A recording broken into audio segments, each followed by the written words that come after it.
ভোটের আর মাত্র ২ দিন বাকি। চরসামাইয়ায় বিজেপি শ্রমিক পার্টির চিরুনি গণসংযোগ। বিস্তারিত দেখুন ভোলা প্রতিনিধি মোহাম্মদ তানজিল আহমেদের পাঠানো প্রতিবেদনে।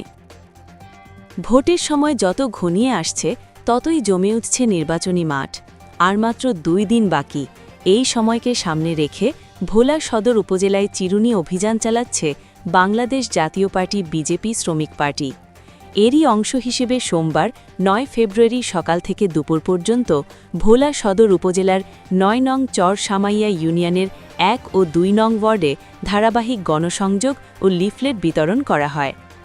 গণসংযোগে অংশ নেওয়া নেতাকর্মীরা ভোটারদের বাড়ি বাড়ি গিয়ে কুশল বিনিময় করেন এবং হাতে হাতে লিফলেট তুলে দেন।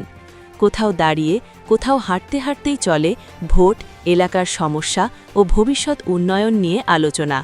পুরো এলাকায় সৃষ্টি হয় উৎসব মুখর নির্বাচনী পরিবেশ।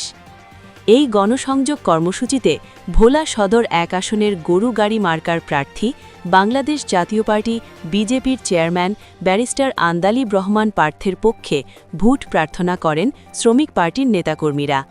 তারা ভোটারদের কাছে তারেক রহমান, গোলাম নবী আলমগীর ও হাজী সাহেবের সালাম পৌঁছে দেন এবং গরু গাড়ি মার্কায় ভোট দেওয়ার আহ্বান জানান। শ্রমিক পার্টির নেতাকর্মীরা বলেন, এলাকার সার্বিক উন্নয়ন, কর্মসংস্থান সৃষ্টি এবং সাধারণ মানুষের ন্যায্য অধিকার নিশ্চিত করতে হলে যোগ্য ও পরীক্ষিত নেতৃত্ব প্রয়োজন। সেই লক্ষ্যেই তারা ঘরে ঘরে গিয়ে ভোটারদের সঙ্গে কথা বলছেন। এই কর্মসূচিতে নেতৃত্ব দেন চরসামাইয়া ইউনিয়ন শ্রমিক পার্টির ১ নং ওয়ার্ডের মোহাম্মদ হাশেম মাঝি, মোহাম্মদ বিল্লাল ভান্ডারী, মোহাম্মদ মাইনুদ্দিন, মোহাম্মদ হাদিস, মোহাম্মদ গফুর নবাব, মোহাম্মদ তানজিল ও মোহাম্মদ আবুল কালাম। ওয়ার্ড ভিত্তিক প্রায় ১৮-১৯ জন নেতাকর্মী এতে অংশ নেন। গণসংযোগ চলাকালে ভোটাররা তাদের এলাকার বিভিন্ন সমস্যার কথা তুলে ধরেন। কেউ বলেন ভাঙা রাস্তার কথা, কেউ জানান কর্মসংস্থানের অভাবের কথা। নেতাকর্মীরা এসব সমস্যা মনোযোগ দিয়ে শোনেন এবং নির্বাচনের পর এসব বিষয় যথাযথভাবে তুলে ধরার আশ্বাস দেন। এ সময় শ্রমিক পার্টির নেতারা বলেন, ভোট মানে শুধু একটি দিন নয়, ভোট মানে আগামী দিনের সিদ্ধান্ত। যে প্রার্থী এলাকার মানুষের সুখ দুঃখ বুঝবে, উন্নয়নের কথা ভাববে এবং কথা দিয়ে কথা রাখবে, ভোটারদের উচিত তাকেই বেছে নেওয়া। তারা আরও বলেন, ভোলার উন্নয়নে অতীতে যে নেতৃত্ব কাজ করেছে, মানুষ তা নিজের চোখেই দেখেছে।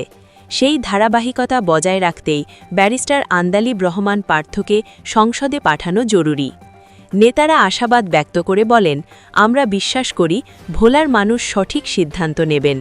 আগামী ১২ ফেব্রুয়ারি সারা দিন গরু গাড়ি মার্কায় ভোট দিয়ে উন্নয়ন ও অগ্রগতির পক্ষে রায় দেবেন। স্থানীয়দের মতে এ ধরনের সরাসরি বাড়িঘরে গিয়ে যোগাযোগ নির্বাচনী পরিবেশকে আরও প্রাণবন্ত করছে এবং ভোটারদের সিদ্ধান্ত গ্রহণে গুরুত্বপূর্ণ ভূমিকা রাখছে।